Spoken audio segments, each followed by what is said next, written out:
The Dark Knight's Metal comic event was one of the best in recent comics, featuring a dark multiverse of worlds that are doomed and made from the nightmares of the main universe's characters. The comic event focuses mainly on Batman's nightmare characters, and it features 7 alternate versions of Batman that compose an evil version of the Justice League. These members are the Batman Who Laughs, the Red Death, the Murder Machine, the Dawnbreaker, the Drowned, the Merciless, and the Devastator. And this video is going to go over all 7 of these characters' origin stories. So let's start with the fan favourite, the Batman Who Laughs. This is the story of the Batman who finally kills the Joker. The Joker has pushed his chaos to a whole new level, systematically destroying Gotham, even planting bombs and blowing up buildings and hospitals. It's a tradition in my house to open one present each on Christmas Eve. How about this one?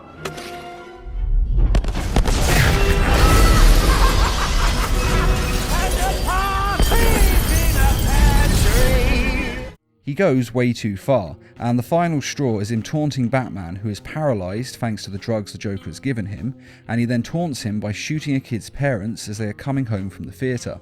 Which is of course an homage to Batman's origin, so he can really relate to this, and it gives him the strength to overcome the drugs in his system, and he finally loses it and kills the Joker. But when he does, he discovers the Joker's final trap.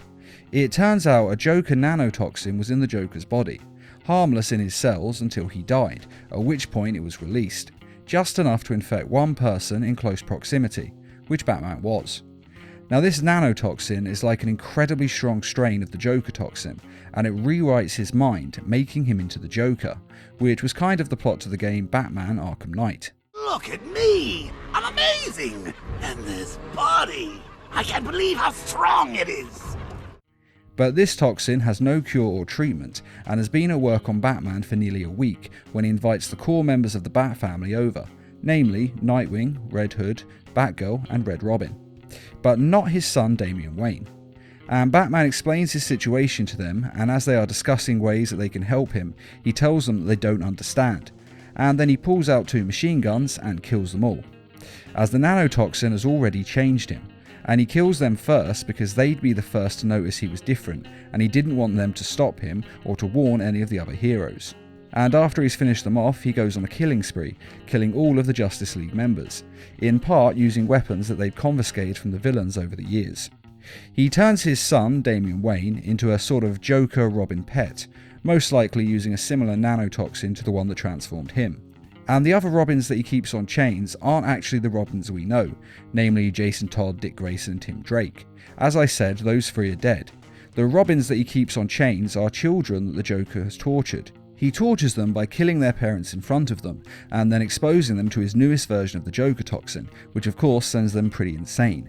Now Batman had originally rounded them all up to cure them, but after changing into the Batman Who Laughs, he instead dresses some of them as Robins and trains them like dogs to follow his commands. But getting back to him killing the Justice League, after he's killed the others, he gets to Superman, and he exposes Superman to a special type of kryptonite he's made that makes Superman kill the members of his family, namely Lois and his son John.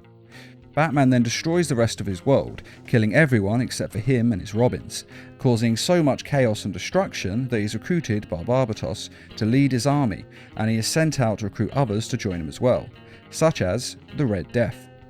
Now on the Red Death's world, this Batman wants the Flash's Speed Force powers, so that he can use them to go back in time and save his family by stopping them all from dying.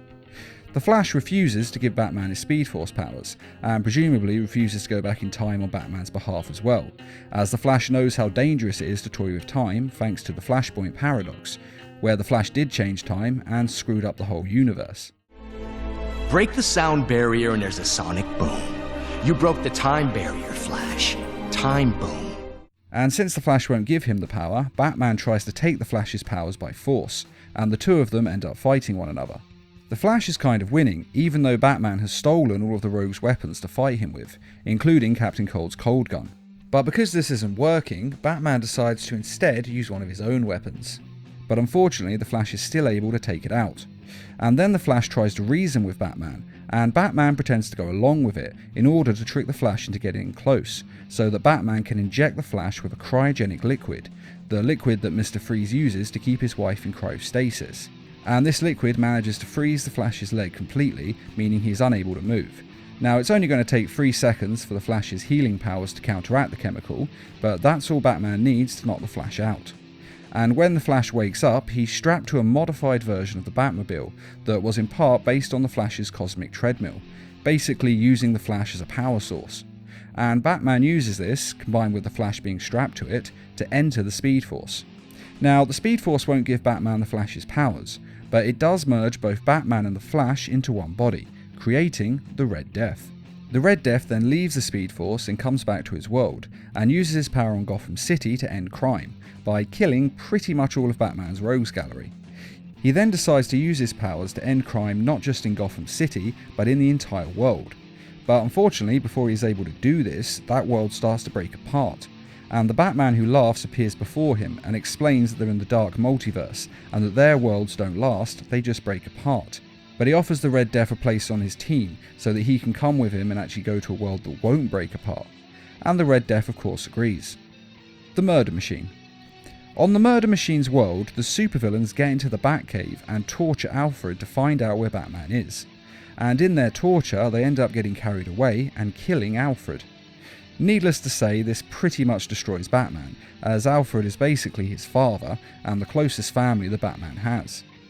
Now, the rest of the League want Batman to move on, but naturally, being Batman, he refuses and continues to brood. But he does tell Cyborg that years ago he tried to make an AI clone of Alfred's mind, but he never perfected it. But he thinks with Cyborg's help that he could finally finish it. Cyborg, seeing how grieved Batman is, agrees to help him, and together the two are able to create an artificial intelligence of Alfred.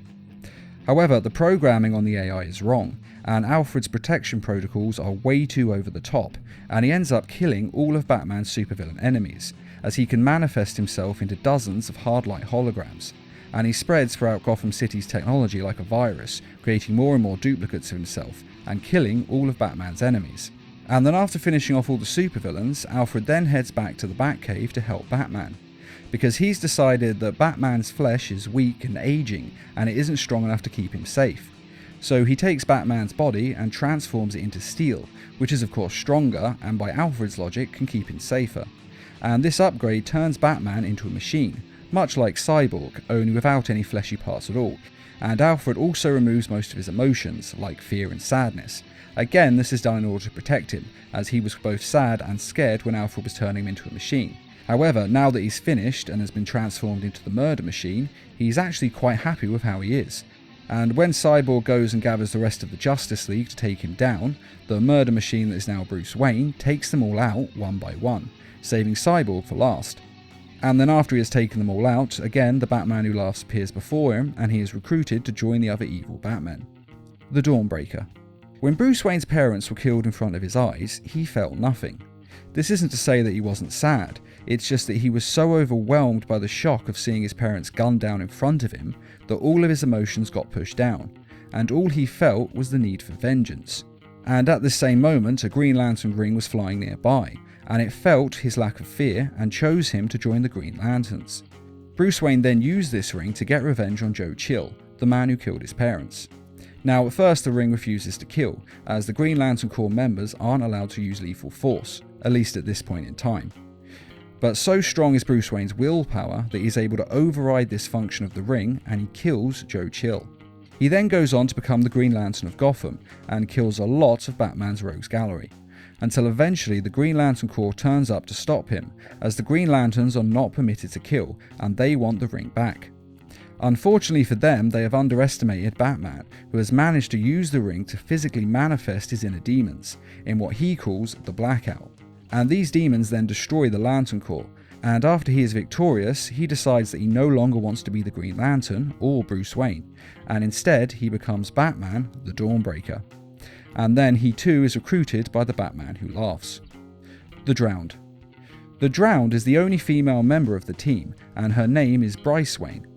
Now Bryce has lost someone she loved called Sylvester, and because of this she hunts down and kills metahumans. At least Sylvester was killed by one, and she is getting revenge. And when Aquawoman, a metahuman from the sea, comes from Atlantis to the surface world under a flag of truce, Bryce doesn't trust her, even though she does want peace. But Bryce is proved to be right, as Atlantis then goes to war with the surface world after the peace negotiations break down. And during the fighting that ensues, Bryce is able to land the killing blow on Aquawoman. But there are still plenty more Atlanteans attacking, and they even drown Gotham City in revenge for Aquawoman dying. So Bryce decides to have auto-surgery to augment her body, and has her DNA altered by using mutated hybrid DNA, which basically changes her and gives her the powers to breathe underwater, have an accelerated healing factor, control over water, and she also engineered her own army of dead waters. So basically she has all the powers of Aquawoman, and she has her own army. And thanks to this, she was able to turn the tide of the war, no pun intended, and thus humans were victorious over the Atlanteans. And then she too was recruited by the Batman Who Laughs. Now the final two characters' origins are the shortest, and a lot of the details are unfortunately left out in their origin comics, so please bear with me as a lot of information is inferred rather than shown. The Merciless. In this Batman's world, Ares, the god of war, has forged a helmet that increases his powers 100-fold, and he attacks the mortal realm, and a bloody war that lasts for 2 years ensues. Until finally all the armies are dead and there is just Batman and the god of war left. Batman is angry that Ares has just killed Wonder Woman, especially since in this world the two are in love, but he can't beat Ares as he is, so he puts on Ares' fallen helmet and gets the power he needs to defeat Ares. But the helmet corrupts him as well, and it changes his mind, and instead of bringing Ares to justice, he instead kills him. Zeus! Zeus!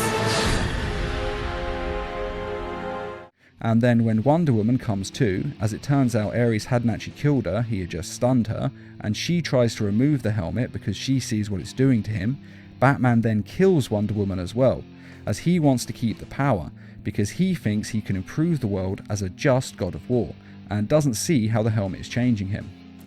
So he then sets out to change his world and improve it for the better, but under the helmet's influence he kills villains and even other heroes that disagree with him, until he storms Mount Olympus itself. But before the attack is underway, the Batman Who Laughs appears in front of him, and explains that no matter what he does on this world and no matter what wars he wins, it will all be in vain, as that world is doomed like all Dark Multiverse worlds are, and he instead recruits him to go and attack the world above. The Devastator. In this world, for an unknown reason, Superman goes off the deep end and turns evil, destroying everything in his path and killing a lot of people. It eventually boils down into a fight between Superman and Batman, in which Superman is easily winning. As he says to Batman, he doesn't know why anyone thinks Batman would win, since Superman can freeze his heart just by breathing on him, or he can fry Batman alive just by looking at him, and he does cut off Batman's arm with his heat vision, whereas all Batman has is a kryptonite spear.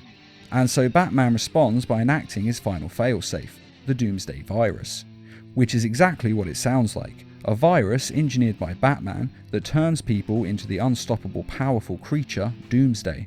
And it changes Batman into Doomsday, even regrowing his arm, and he is then able to defeat Superman using Doomsday's great strength, and what appears to be kryptonite breath.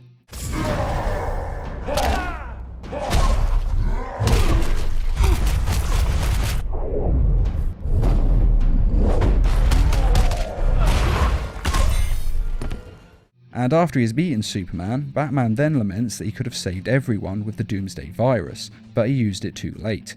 And when the Batman Who Laughs appears before him and tells him that his world will crumble to nothing in a few moments anyway, but he can join their group and show everyone on the Earth above what Superman is really like, he agrees in an instant to join the group, as he wants to go and protect the people above and save the world. The funny thing is with all these Batmen, in their own minds, except maybe for the Batman Who Laughs, they all seem to think they're actually the hero, when in fact they're actually all supervillains and they don't even realise it. And that is the origin of all the evil Batmen in Dark Knight's Metal, or at least all the ones in Barbatus's Justice League of Evil Batmen. Which one of these is your favourite Batman, and which one do you think had the best origin story?